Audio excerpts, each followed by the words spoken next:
To Be the Best Coach by Zachary Berry. I will discuss how relating to your players, adapting to your team's needs, and creating positive experiences will maximize you and your team's potential.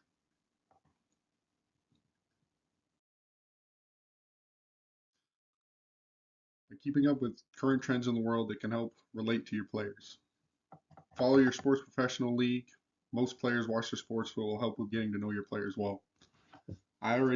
My thing was I coach football, and I happen to already watch NFL football, so a lot of the players, they had, their favorite teams. I'm a Dolphins fan.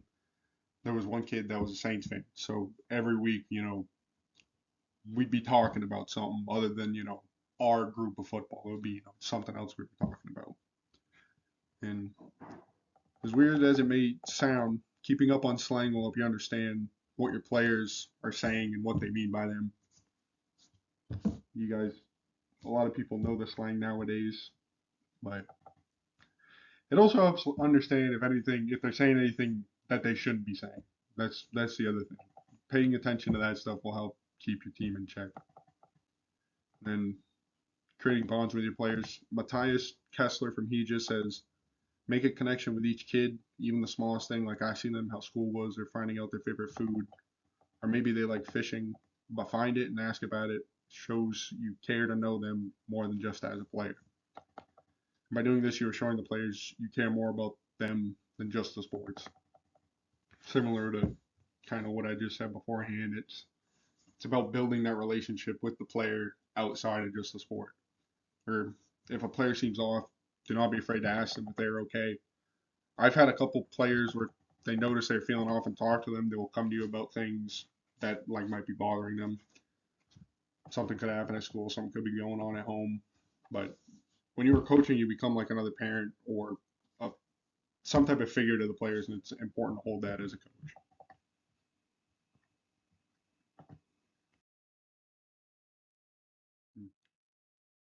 Sports are constantly changing, and it is important to adapt so you do not get left behind. When injuries happen, some coaches like to throw out the same plan, which works sometimes, but players are not just a copy and paste of one another, meaning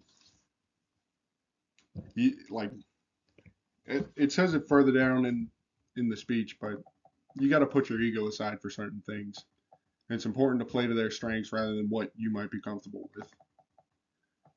Like when a game plan might not be working, and it's important to switch things up when things may not be going your way, rather than just forcing your game plan down. And then you also have to adapt socially. In football, I know in every sport, there's that. Not like they're asking you to do great, but it's also the coaches have an expectation that are there to set. But from my experience with sports, football coaches tend to be a little more aggressive when it comes to things because you got to be aggressive in football. But they also might. There has been some coaches that might try to put themselves above you and make them feel like they're better than you. But nowadays, many coaches are transitioning to a players coach type of role, somebody that the players love, but the media or outsiders might not like. All that really means to me is you're taking care of the players. You're asking them how they're doing. Like, don't be afraid to form that bond with them. It's just not about sports. You're about creating that environment that's like this is a great place to be. If you're teaching younger kids, you don't want to like be not necessarily rude to them, but you don't want to be overstepping, coaching them like the high school kids. That's something that's happened a lot, and that's not how I try to be. When you're with a younger group, you gotta adapt to that. And how can these previously listed ideas help your team? Building relationships not only helps you understand your players, it leads to trust being built, players listening when you're talking. Again, that's very big in like the younger age groups. If you're not like, if they don't basically think that you're worth listening to, they're not going to listen to you. If they're not having a good time doing this, why are they going to listen to you when they can go goof around with their friends? That's how I look at it. You got to make things engaging for them. You got to make it fun for them so that these kids will, at least attempt to listen to you and try to understand what you're saying. And then adaptation during the game shows you are willing to do whatever play schemes are necessary to help your team succeed. and that can help your team believe or have no quitting times you may be behind. Like say there's a time you're getting blown out, you need that halftime speech that's gonna pep the team up and help you guys come back. If you go in not confident about something, that's only gonna reciprocate amongst your team. Like everyone else is, if you're already giving up, your team's gonna be giving up too. You can't. It's I've seen it happen before. The coach came out flat and then just made the situation worse. But I've had other times where we're terrible in the regular season, and then postseason comes around and the team was great. But Ted Nagel from He says, run drills to improve everyone, but work with each player individually. Every player advances at their own pace, but if you can break down the skills into parts that explain the biomechanics, you have a better chance of getting it.